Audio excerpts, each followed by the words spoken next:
안녕하세요. 사랑하는 나은에게 교회 여러분, 그리고 하나님의 말씀을 같이 기쁨으로 읽어가는 그리스도의 형제 자매된 교회 여러분.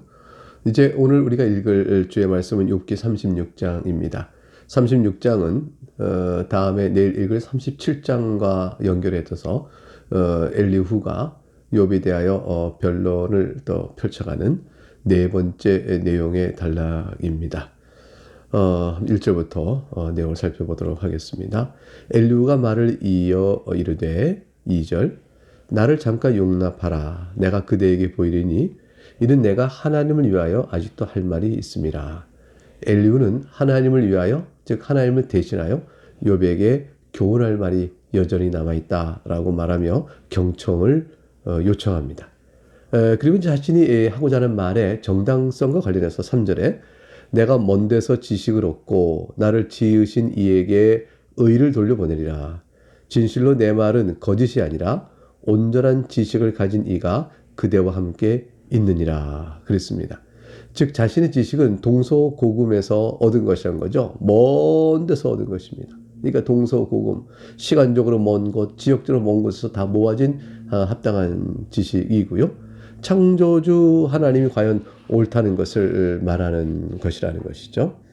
그러니까 내 말은 거짓이 아니라 온전한 지식을 가진 이가 그대와 함께 있다. 그러니까 너에게 말하는 나는 온전한 지식이다. 자신이 갖고 있는 지식의 진리됨을 이렇게 강조하고 있습니다.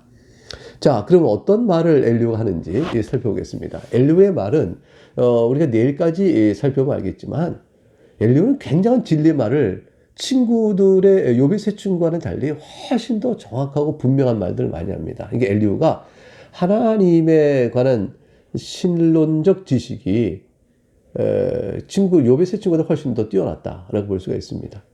엘리후는 그래서 사실은 욥에게 대하여 찬란하고 멋있는 신학을 쫙 풀어낸 거죠. 그렇기 때문에 엘리후의 말이 옳고 욥은 엘리후의 말을 들어야 될 형편인 것처럼 보입니다. 그럼에도 불구하고 엘리후는 그 찬란한 신학에도 불구하고 욥에 대한 하나님의 섭리를 바르게 알지 못하는 자였습니다. 이것이 우리가 욥기를 통해서 결국은 알아야 될 중요한 내용이죠. 의인이 받는 고난의 문제를 어떻게 알 것이냐. 보통 이제 욥기를 그렇게 접근해 가지만 사실은 욥기는 의인인데 고난을 받는 상황 설정을 놓고 하나님께서 다스려 가시는 이 세상의 통치, 그 섭리가 얼마나 깊고 오묘한가라는 것을 우리에게 알려주며, 따라서 사실은 교회론적으로 우리가 다른 사람에 대하여 함부로 판단하지 않아야 될 겸손한 주의가 필요하다는 사실을 일깨워주면서 거기서 인간의 한계를 드러내주게 되어집니다. 오직 우리의 도움은 우리의 중보신 예수 그리스도 한 분일 뿐이요 그것을 피할 자가 아무도 없은즉 누가 누구를 향하여 정죄할 자는 인간 편에서 없다는 사실을 보여주고, 우리는 오직 어려움과 이렇게 시험과 환난과 그걸 당하는 자들을 향하여 악한 것은 주의 뜻의 교훈에 어긋나니 경계하고 미워하되 어떠한 실족한 자라도 그 영혼을 불쌍히 여기고 또 그가 하나님 앞에 살아가는 삶 속에 그가 어떤 재앙 속에 있다 할지라도 그걸 함부로 판단하는 잘못된 신앙 태도가 우리가 있지 않도록 하는 것을 일깨워주는 어떤 의미에서 굉장히 교회론적이고 그런 의미가 충만하다 이렇게 볼 수가 있습니다.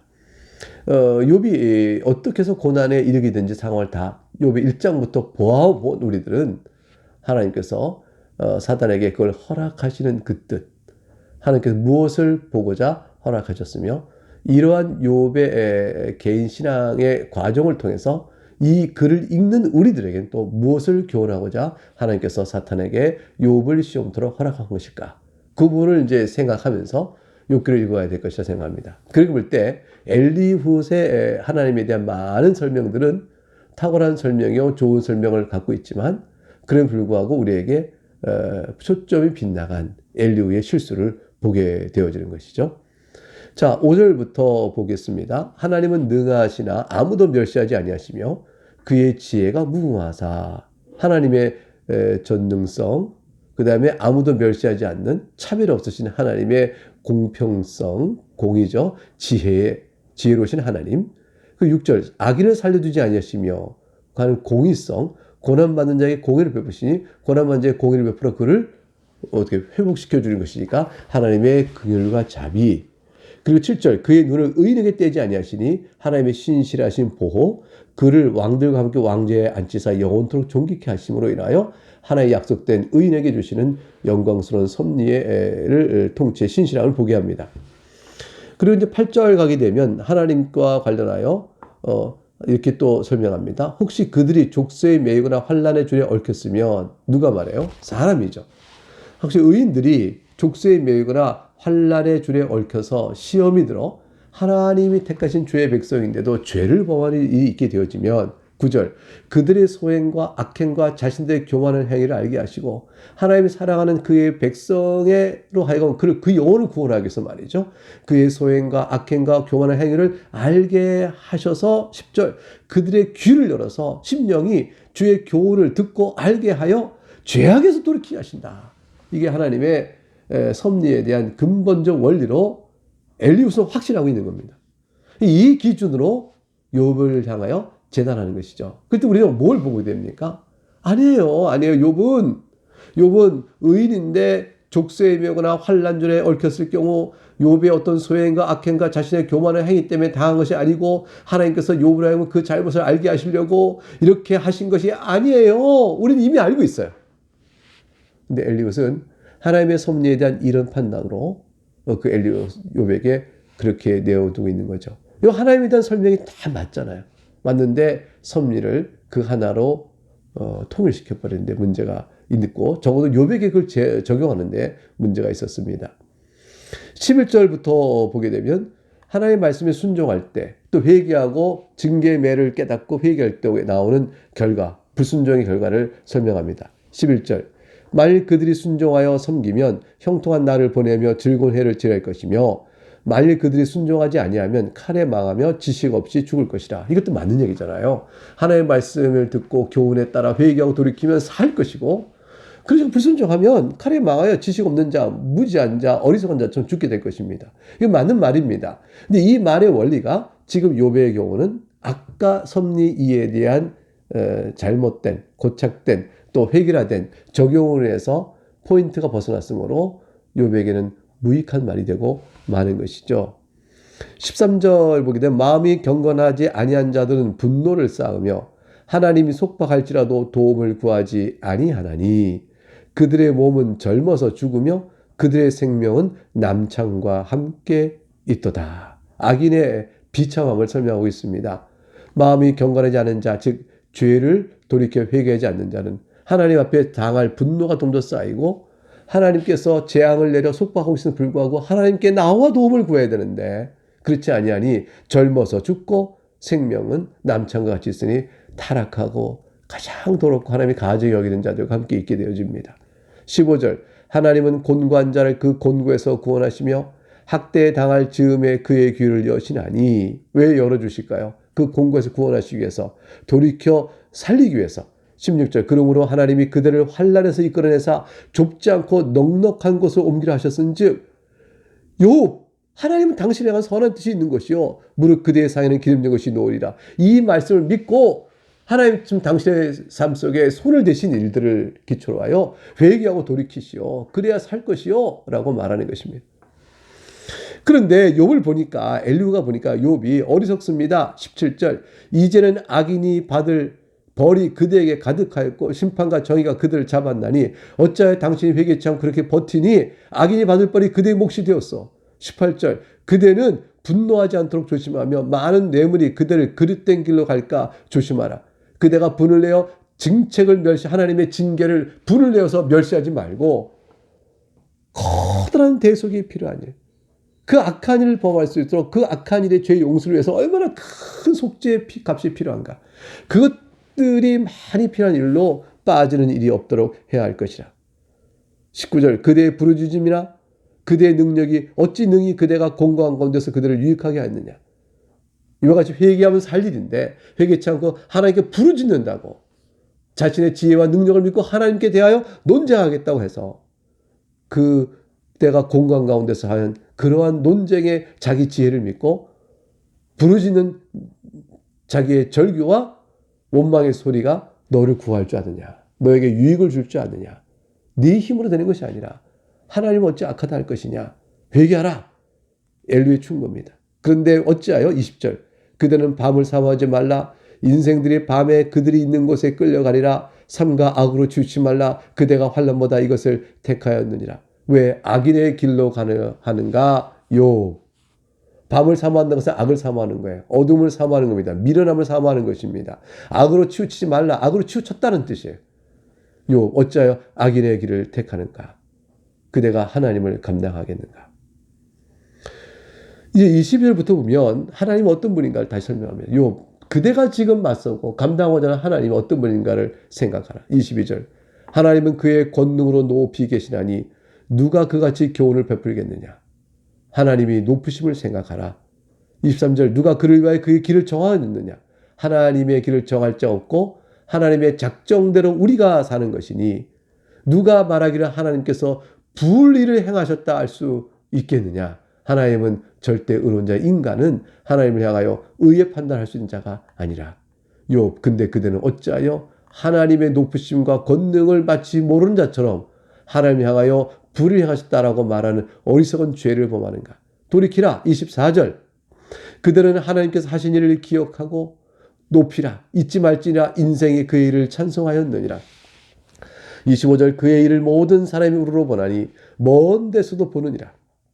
26절 하나님은 높으시니 우리가 그를 알 수 없고 그의 햇소를 헤아릴 수 없느니라. 무슨 말이죠? 인생은 인생이고 하나님은 하나님이시라. 그러니 하나님 앞에서 엎드리라. 그리고 하나님께서 당신에게 재앙을 주셔 말씀하고자 하는 뜻들을 분별하라. 그리고 그 분별은 징계로 인하여 당신을 넓은 곳고 튼튼한 곳에 세우게 한 것이니 하나님의 선하심을 믿고 회개하라. 그것이 바로 살 길이요. 엘리후가 욥에게 간절하게 지금 탄식하며 권하는 것입니다. 욥은 이 말이 전혀 위로가 되지 않습니다. 어찌하여 하나님 내가 이 재앙을 받을 만한 죄를 범한 것이 없는 걸 하나님이 아시에도 불구하고 어찌하여 저를 하여 이 재앙을 주십니까? 라고 묻고 있는 욥에게는 이 재앙을 통해 숨겨진 악이라도 돌이켜 끌어내 회개케 하여 더 나를 살리기 위한 것이라는 엘리후의 말은 그것이 하나님의 섭리 가운데 있는 한 가지 모습을, 한 가지 사실을 잘 말해주는 진리이긴 하지만 욥에겐 적용이 안 되는 거죠. 욥은 엘리후가 말하는 하나님에 대한 모든 말을 다 동의합니다. 당신의 신앙은 맞소. 당신의 신앙은 맞소. 그러나 당신 내게 하는 말은 맞지 않소. 이게 욥의 답답함이죠. 이제 엘리훗은 이 36장의 27부터 33절에 이르는 마지막 부분에서 하나님께서 창조하신 분으로서 그가 행하신 놀라운 통치의 신뢰를 제시해 갑니다. 물론 이 내용은 36장 27절 이하부터 33절까지 나머지 내용은 내일 읽어볼 37장이 계속 이어져서 전개돼 나갑니다. 그러므로 30장 27절 이하를 37장 후에 붙여서 읽는 분도 많아요. 그럼 우리는 뭐 한 장씩 읽는 거니까 오늘 나온 36장의 27절 33절을 같이 한번 읽어보죠. 27절 그가 물방울을 가늘게 하시며 빗방울이 증발하여 안개가 되게 하시도다. 이 정도의 자연과학적 이해는 있었어요. 28절 그것이 구름에서 내려 많은 사람에게 쏟아지느니라. 이것도 기상학적인 이해를 당시 사람들 갖고 있었습니다. 29절 겹겹이 쌓인 구름과 그의 장막의 우레소리를 누가 능히 깨달으랴. 천둥이 뿌다다닥 치고 번개도 치지 않습니까? 30절 보라 그가 그 번개불을 자기의 사면에 펼치시며 바다 밑까지 비치시고 하늘을 다스리는 하나님의 권능을 놀랍게 말하죠. 31절 이런 것들로 만민을 심판하시며 음식을 풍성하게 주시니라.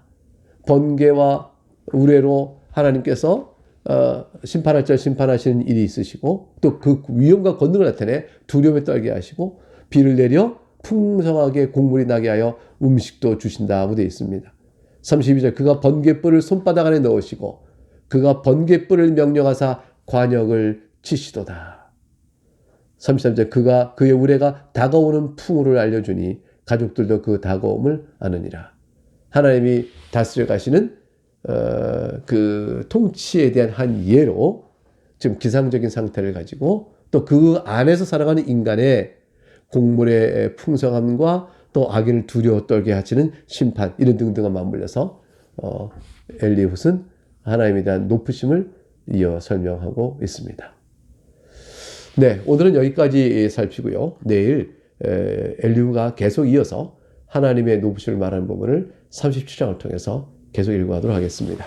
네, 감사합니다. 평안한 주와 함께 동행하시며 평안을 누리시는 복된 하루 여러분을 축복합니다. 감사합니다.